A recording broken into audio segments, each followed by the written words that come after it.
Oi, pessoal! A história que a gente vai mergulhar hoje é intensa. É daquelas que transformam. A gente vai ver como o ciúme pode se tornar uma prisão espiritual de verdade.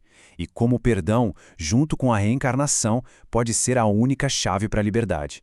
É uma jornada que vai das sombras mais densas até a luz da esperança. Vamos lá!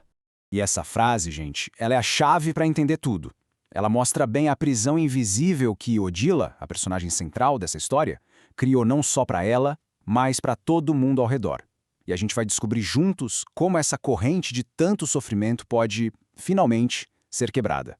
Para a gente entender de verdade a profundidade dessa história, a gente vai passar por 5 estágios. A gente começa na escuridão de uma família que está sendo atormentada e vamos até a promessa de um recomeço. Cada passo aqui é fundamental para a gente entender essa jornada de redenção. Então, nossa história começa num lugar que deveria ser sinônimo de paz, um lar. Só que a casa de Amaro tem nada de refúgio. É um campo de batalha invisível, sabe? Onde o ar é tão pesado, tão denso de angústia que parece que dá para tocar. E essa energia toda, essa opressão, ela não fica só no campo espiritual, não. Ela acaba transbordando para o mundo físico. A saúde da família inteira começa a ir por água abaixo e as crianças, que são sempre mais sensíveis, né? Elas são as que mais sofrem. E o pior, os médicos não acham explicação nenhuma, porque a raiz do problema não está no corpo, mas na alma daquela casa.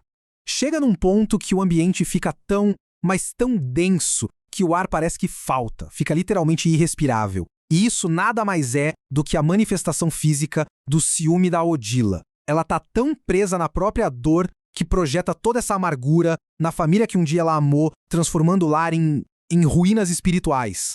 Mas olha, mesmo na escuridão mais profunda, uma luz sempre pode surgir. Quando tudo parece perdido, forças compassivas decidem intervir. E é bem aqui que a história dá uma virada e a esperança começa a nascer com a chegada dos mentores espirituais. Mas aí fica a pergunta, né? Como é que você ajuda alguém que é a própria fonte do seu sofrimento e do sofrimento dos outros? A resposta está na compaixão. A ajuda que a gente vai ver não tem nada a ver com punição, e sim com resgate. É a prova de que ninguém, por mais perdido que esteja, é abandonado. E aqui a gente vê uma coisa fascinante, o jeito que os mentores agem. Eles não ficam de longe observando. Eles mergulham de cabeça naquela mesma atmosfera pesada que sufoca a família. E em vez de chegar julgando, apontando o dedo, eles oferecem acolhimento. Para uma alma que está consumida pelo ódio, eles apresentam uma força que ela já tinha esquecido que existia. O amor paciente, incondicional. É justamente esse amor, um amor que a Odila não esperava, que se torna a chave para tudo. É como um sol, bem suave, que começa a derreter aquele gelo que petrificou o coração dela por tanto tempo. É o início do degelo, o momento em que a consciência dela, que estava adormecida pelo ciúme, finalmente começa a despertar.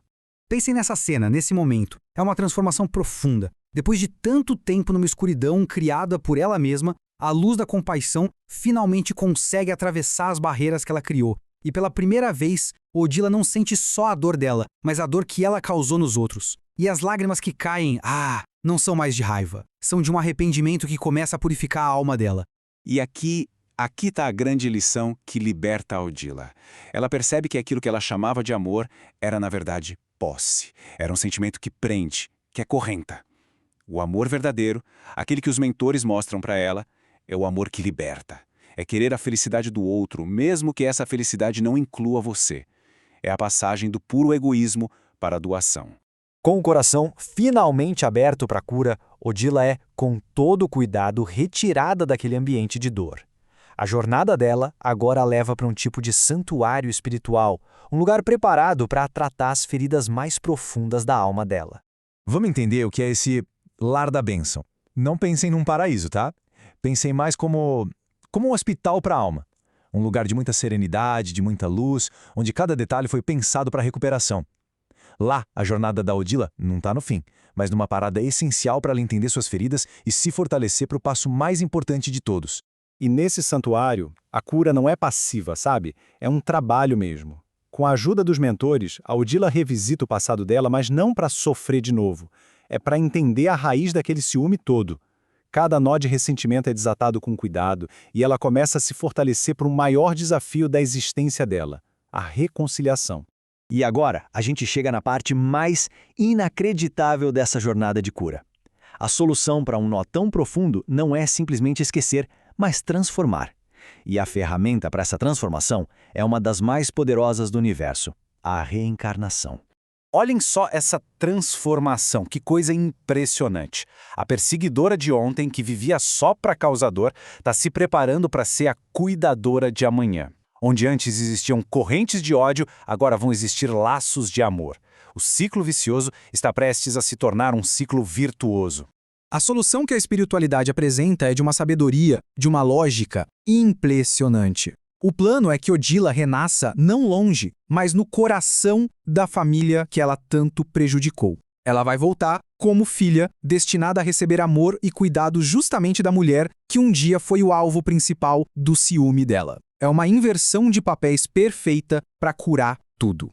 E essa frase resume a lógica divina por trás de todo esse processo. A lei que está descrita aqui é de restauração perfeita. A cura tem que acontecer exatamente no ponto da ferida, transformando aquela memória de dor numa nova história de amor incondicional.